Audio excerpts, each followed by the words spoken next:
Como que foi lidar e trabalhar isso interiormente? De chegar e dizer, rapaz, eu me converti, mas olha o que eu ouvi aqui hoje, né? Olha o que tá. Teve algum problema em relação a isso? Como você falou, ser católico já bastava. Mas nós somos humanos. Claro, claro. Você é um intelectual da teologia, estudou a vida inteira, né? E para se tornar católico, mais ainda, se debruçou sobre tudo isso, né? Você teve alguns momentos em que realmente isso que eu estou falando era realmente uma realidade? Olha, o padre está ali. O padre está ali. Foi ótimo esse. O padre está ali. Se ele não tivesse, eu falava tudo, brincadeira. Brincadeira. Que eu vou dizer o seguinte: ele recebeu autoridade de Cristo para perdoar pecados. Sim. Um anjo não tem essa autoridade. Nossa Senhora não tem essa autoridade, mas ele tem, de perdoar pecados. Por que eu estou dizendo isso? Eu não vou ficar com conversa de comadres aqui. Sim. Tem homilias que foram sofríveis? Tem. Há homilias que são sofríveis. Tem homilias que o padre, né, a gente vê lá, eu como professor de teologia, eu vejo a primeira leitura, o Salmo, a segunda leitura e o Evangelho, agora. Eu vejo o contexto canônico ali, sabe? Eu vejo que quem separou essas leituras pensou o texto do Antigo Testamento presente no Novo e etc. E o Novo explicando aquela passagem. E o padre fala uma coisa que não tem nada a ver uma coisa com a outra, não explora bem o texto. Isso é triste. Isso é triste. E alguém pode dizer assim, Eucaristia basta, Eucaristia basta, Eucaristia basta, mas, de novo, a Dei Verbum, Constituição Dogmática Dei Verbum do Concílio diz que devemos esperar um renovado vigor espiritual quando a Igreja se alimentar da mesa da palavra com a mesma devoção que se alimenta da mesa da Eucaristia. São duas mesas.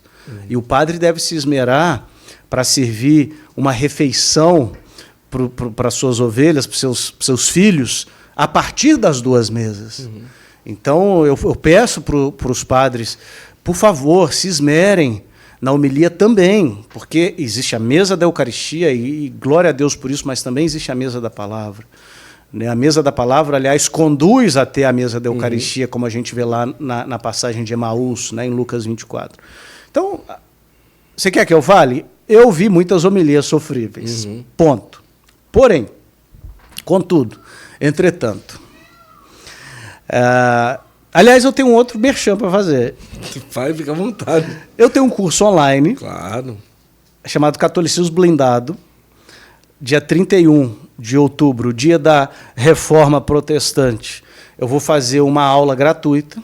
Maravilha. Para quem quiser participar, é só entrar no site eduardofaria.com.br, Faria, sem o S, eduardofaria.com.br, e se inscrever. É uma aula gratuita, mas vai receber material didático, essas Muito coisas. Bom. Não corta isso na edição, não. Hein? Não, pode ficar tranquilo. Mas por que eu estou fazendo esse merchan? Porque eu tenho muitos alunos que eu tenho o privilégio, eu tenho muitos padres que eu tenho o privilégio de chamar de aluno. Muito bom, muito bom. Então, assim, um padre formado em teologia e filosofia, se submeter a ser meu aluno, ele tem muita humildade, muita vontade de crescer, de aprender. Eu fico honrado. Então, eu tenho padres que eu tenho o privilégio de chamar de aluno.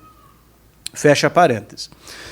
Porém, Guto, imagina que você, sei lá, cara, você vai num casebre, você mora num quarto e sala, apertado, com mais um monte de pessoas, mas o chefe daquela casa é gente boa.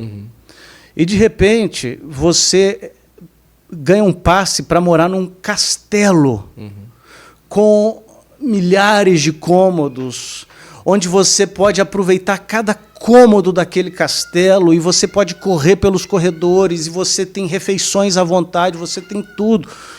E talvez alguns dos líderes daquele castelo não sabem explicar tão bem, mas você está dentro do castelo, cara. Então, assim, quanto a isso, o que eu digo? Eu tinha boas homilias, eu ouvia boas homilias no protestantismo, sim, porém dentro de um casebre. Dentro de um casebre e com muitas limitações. Os irmãos protestantes têm elementos de santificação e verdade? Tem, mas não tem a plenitude dos elementos de santificação e verdade. A primeira coisa é essa. Na Igreja Católica, cara, se uma homilia ou outra não é tão boa assim, eu tenho outros meios de buscar o conhecimento teológico, o conhecimento bíblico, mas eu estou no castelo, cara. Eu estou correndo, eu estou brincando, eu estou me alimentando bem. Então, assim, nada compara. Nada compara. Segunda coisa, tem homilias sofríveis também no protestantismo, não nos esqueçamos, tá? Porque a gente conhece bons pregadores protestantes, que são excelentes, dominam a arte da oratória, mas a grande maioria é mediana. É mediana. Tá? E tem alguns sofríveis também. Sem contar que muitas interpretações protestantes são heréticas, no sentido clássico da palavra heresia. Né? Não estou xingando, não. Isso aqui é uma definição teológica. São heréticas. Então a gente tem que ver isso também. E outra, e para mim o mais grave, o protestantismo retirou das suas celebrações a Sagrada Eucaristia. Não existe sacrifício eucarístico no protestantismo. Não existe. Eles equivocadamente acusam os católicos, isso desde Lutero e Calvino, equivocadamente acusam os católicos de ressacrificar Cristo, de sacrificar Cristo novamente na Eucaristia, e isso seria errado porque o sacrifício de Cristo na cruz foi definitivo. Eles não conseguem entender que a Eucaristia não é um novo sacrifício, é o mesmo sacrifício. Perene. Né? O sacrifício perene. Se tornando presente diante dos nossos olhos no altar. Por isso que São Paulo diz aos Gálatas, vistes Cristo crucificado. Os Gálatas não viram Cristo na cruz, mas como que eles viram Cristo crucificado? Né? Por meio do sacrifício eucarístico. Enfim, os protestantes retiram da sua Assembleia Litúrgica a Sagrada Eucaristia. Eles têm a Eucaristia, a Santa Ceia, como um mero memorial, ou, na melhor das hipóteses, né, um memorial no qual existe a presença real de Cristo lá, mas não uma presença substancial, e muito menos o santo sacrifício do Calvário se tornando presente. O que sobrou, então, para o protestante na Assembleia Litúrgica deles? Músicas, orações e sermão, sendo que o sermão é o centro do culto protestante.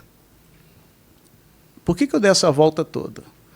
Para dizer que muitos pastores protestantes, muitos, sentem o peso de toneladas de ter que carregar nas costas a obrigação de fazer um sermão empolgante, emocionante, inovador e maravilhoso domingo após domingo. Porque ele sabe que o que vai segurar a frequência na igreja dele é a oratória dele. Não tem Eucaristia, então é a oratória dele.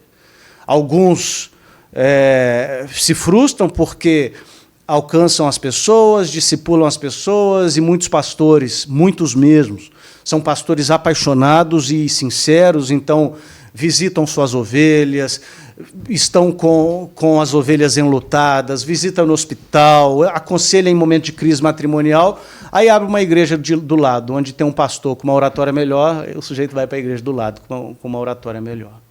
Então o padre ele não tem que ter esse peso de ter uma oratória fantástica, de um sermão profundo. Não, a Sagrada Eucaristia já alimenta.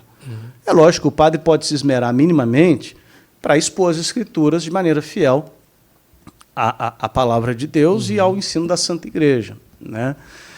E, por fim, para encerrar essa longa resposta, quando eu me converti, o Dom Gil designou como meu diretor espiritual o padre Geraldo Dondice, que é um baita teólogo, um baita expositor das Escrituras. Então, assim, eu aprendi demais com ele. Padre Geraldo Dondice é doutor em Sagrada Escritura, foi reitor da PUC, é um homem piedoso, ele tem um cabeção teológico e muita piedade. Às vezes a gente acha que as duas coisas não caminham juntas, né? Mas a gente tem que resgatar isso. A teologia não pode ser inimiga da piedade. E o meu diretor espiritual, ele conjuga essas duas coisas, piedade e teologia. Então, com ele eu nunca tive problema com as homilias, entendeu?